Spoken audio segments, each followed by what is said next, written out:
Matthew Golden, wide receiver from Texas, somebody that was a little bit later to declare for the 2025 NFL draft. And I am consistently seeing him in a lot of mock drafts going in the first round, kind of the latter half of the first round, mocked a lot to the Broncos, mocked a lot, the most probably to teams like, maybe the Chargers. I've seen a lot of the Steelers. And he's somebody that's a really interesting prospect. We're going to break down the film. We're going to talk about what is it about Matthew Golden that a lot of these scouts really like? Is he that good? Is he overhyped? We're going to break down into the film. So first and foremost, guys, if you love NFL draft content, if you love Denver sports, and really just all things NFL draft, hit that subscribe button, like the video. It'll really, really help me out. So appreciate it in advance. All right, so let's take a look at Matthew Golden. Now, he's one of these players, like I said, he declared a little bit later for the draft for the Texas Longhorns, but had a really great season overall. But what he really shined and was really important to know about Matthew Golden is he shined in the biggest moments. He took off during the college football playoff when Isaiah Bond had gotten hurt. Matthew Golden was really featured the most in the offense, and man, oh man, did he ball out for the team. So, PFF, his rankings, nothing all that special in terms of the overall ratings. And so take that what you will. He's a 6 foot, 195-pound receiver.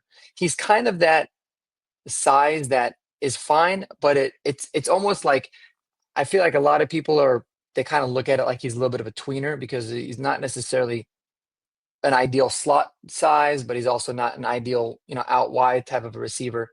But he is somebody that's certainly played out wide the most in his career in Texas. About 75% of the snaps are out wide, 25% of those are in the slot.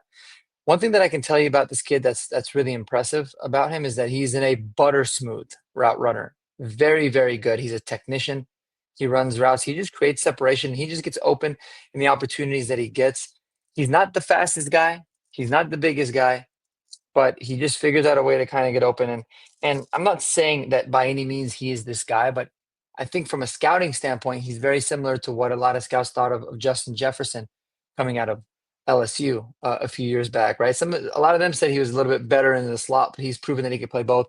But doesn't have the most massive size, doesn't have breakaway speed, but man, does he get open? And he sure does. So he finished the season 58 catches, 987 yards, averaging 17 yards a catch with 9 touchdowns. And one thing that I can appreciate about Matthew Golden, he's been very consistent. He hasn't had that blow up season. 2024 was definitely his best year, but super consistent. He's someone that gets in the end zone quite a bit. His contested catch rate of 61.1% is very good, especially for somebody of his size. He's got a solid grade overall against man coverage. And just overall, I mean, his numbers are not spectacular, but let's face it, Quinn Ewers ain't all that good.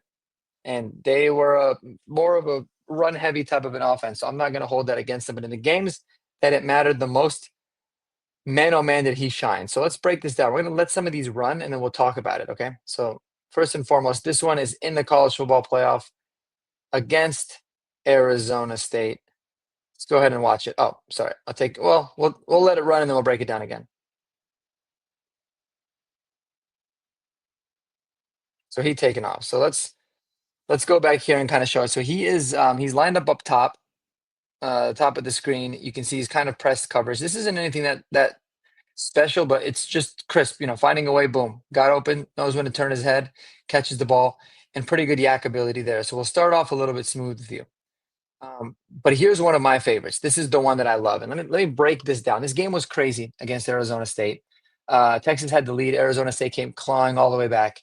Arizona State in double overtime scores a touchdown. Well, they take the lead in overtime.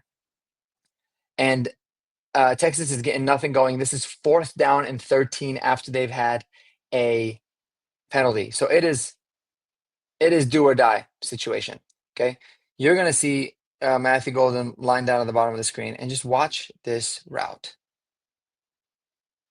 Absolute filth. Let's watch it again and then we'll catch it from the back angle. You don't see it as good. But just watch how he's going to take the route. He's going to take it up. He fakes the outside right here.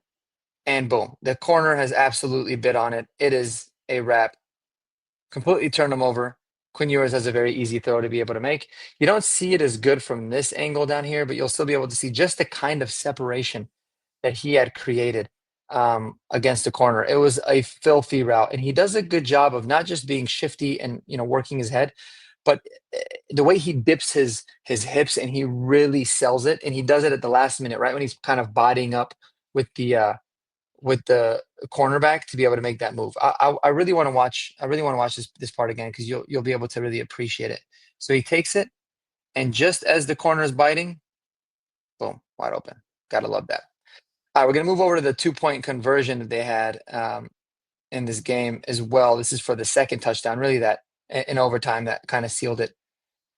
Nothing too crazy here in a sense of like a pure skill set, but again, you'll be able to see the route running. He really fakes the inside, makes the corner bite. Look, he's basically square with him there. Boom, takes it to the corner, and then great hands, great strong hands. Catches it, keeps his hands up, hard for the corner to be able to get, and finishes it. So I absolutely love that. And you'll see a lot more of this buttery route running as we get into the film. And this is the Georgia game, and it was good, man. It was really good. He sets this one up really beautifully. He's at the top of the screen. You're going to be able to see he's going to take it and just last minute without even slowing down any bit, be able to hit him with the comeback route. Boom, wide open. Great separation. Again, you'll be able to see when he catches this football, just look how much space he's got. Gotta love that. All right.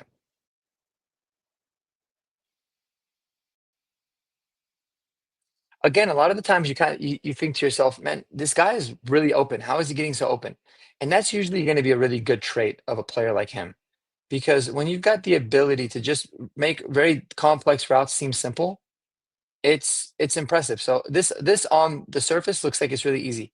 But watch how he gives a little bit of a fake inside, just a tiny bit of a stutter, keeps the cornerback, playing that inside leverage, and they're in zone, but he ends up getting open, ends up making a nice catch down the field, and also able to get a lot more separation as he gets going.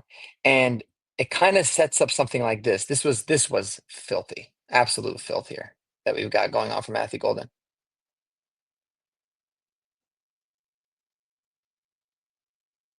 And really a good job by the corner too. So I want to show it from the back angle. You're not going to see the route as well, but you're going to be able to see the catch. And then we'll go back and we'll break down the route. But he does a lot of these double moves he's good at. He makes it a really, but look at this catch. I mean, he goes up and he gets it. There is not a lot of room for error when the ball is right there. Phenomenal catch, great hands. And let's go back and take a look at the route here because it is nasty, right? Top of the screen route, fakes the double move, kind of gets him to bite. Boom, goes back. Corner does a good job, but still able to create separation and get enough of a catch in a really, really tight window. Something that you got to love. And here's the last one I got for y'all. Top of the screen again.